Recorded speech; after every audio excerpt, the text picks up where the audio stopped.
Hello అండి, అందరికీ welcome to కొంచెం స్పెషల్ డిషెస్. కాకరకాయ చేదుగా ఉండిద్ది అని చాలామంది ఇష్టంగా తినవు కదా. కాకరకాయ అస్సలు చేదు అనేది లేకుండా ఇంట్లో చిన్నపిల్లలు పెద్దవాళ్ళు అందరూ చాలా ఇష్టంగా తినేలాగా ఎలా చేసుకోవాలో చూపిస్తున్నాను. చూసి మీరు కూడా తప్పకుండా ట్రై చేయండి.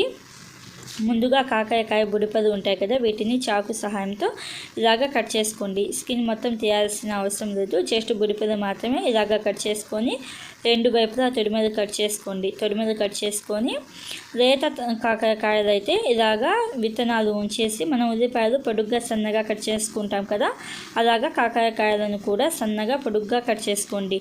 కొంచెం ముదురు కాకరకాయలు అయితే లోపల విత్తనాలు తీసేసి ఇలాగ సన్నగా కట్ చేసుకొని ఒక గిన్నెలోకి వేసుకొని దీనిలోనే ఉప్పు ఒక 1/2 టీ స్పూన్ వేసుకోండి. అలాగే పసుపు ఒక 1/2 టీ స్పూన్ దాకా వేసుకొని ఒకసారి బాగా కలపండి. ఇలాగ ఒకసారి బాగా కలుపుకున్న తర్వాత పైన మూత పెట్టేసి ఒక 10 నిమిషాల పాటు నానబెట్టండి. 10 నిమిషాలకి కాకరకాయలలో కొంచెం నీళ్ళు అనేవి ఊరిపోతాయి. ఈ ఊరిన నీళ్ళు అన్నిటినీ కూడా ఇలాగే పిసికి స్క్వీజ్ చేసేసి కాకరకాయలను మాత్రమే ఒక ప్లేట్లోకి తీసుకోండి. నీళ్ళు పోతే విటమిన్స్ పోతాయి అనుకుంటే అలాగే ఫ్రై చేసుకోవచ్చు. కాకపోతే కాకరకాయలలో నీళ్ళు ఉన్నట్టయితే ఫ్రై అవ్వడానికి కొంచెం ఎక్కువ సమయం పడుతుంది, అంతే తేడా.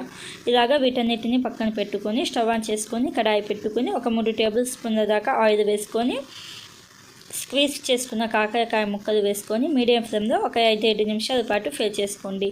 5-7 నిమిషాల తర్వాత ఈ కాకరకాయ ముక్కలను కొంచెం పక్కకు చేపి తాలింపు గింజలు ఒక 2 టేబుల్ స్పూన్లు వేసుకోండి. 2 ఎంఎల్ కరివేపాకును కూడా వేసుకొని తాలింపు గింజలు లైట్గా రంగు మారుతున్నాయి అనుకున్నప్పుడు 2 మీడియం సైజు ఉల్లిపాయలను మీడియం సైజుగా కట్ చేసుకొని వేసుకోండి.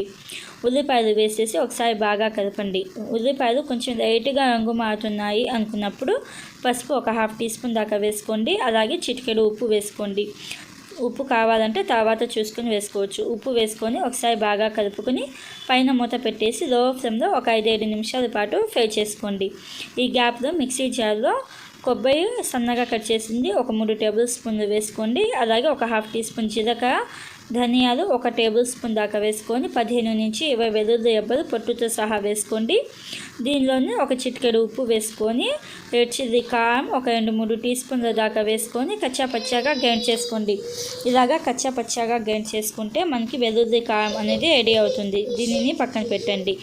ఇక్కడ ఒక 5-7 నిమిషాలకి చూపిస్తున్నాను చూడండి. కాకరకాయ అయితే మంచిగా గోల్డెన్ కలర్ వచ్చేలాగా ఫ్రై అయిపోయింది కదా. దీనిలోకి మనం రెడీ చేసుకున్న వెల్లుల్లి కారం వేసుకోండి. వెల్లుల్లి కారం వేసుకొని సన్నగా కట్ చేసిన కొత్తిమీర కూడా వేసేసి ఒకసారి బాగా కలపండి. ఇలాగా ఒకసారి బాగా కలుపుకున్న తర్వాత ఈ స్టేజ్లో ఉప్పు సరిపోయిందో లేదో చూసుకోండి. ఉప్పు సరిపోయిందో లేదో చూసుకొని పడితే ఇంకొంచెం ఉప్పు వేసుకొని ఒకసారి బాగా కలుపుకొని మంట ఆఫ్ చేసుకోవాలి. అంతే అండి, సింపుల్గా ఈజీగా కాకరకాయ వేపుడు అయితే రెడీ అయిపోయింది. చేదు అనేది అస్సలు ఉండదు. కాకరకాయ చేదు అనేది అస్సలు ఉండదు. ఇంట్లో చిన్నపిల్లలు పెద్దవాళ్ళు అందరూ చాలా ఇష్టంగా తింటారు. తప్పకుండా ట్రై చేయండి. Thank you.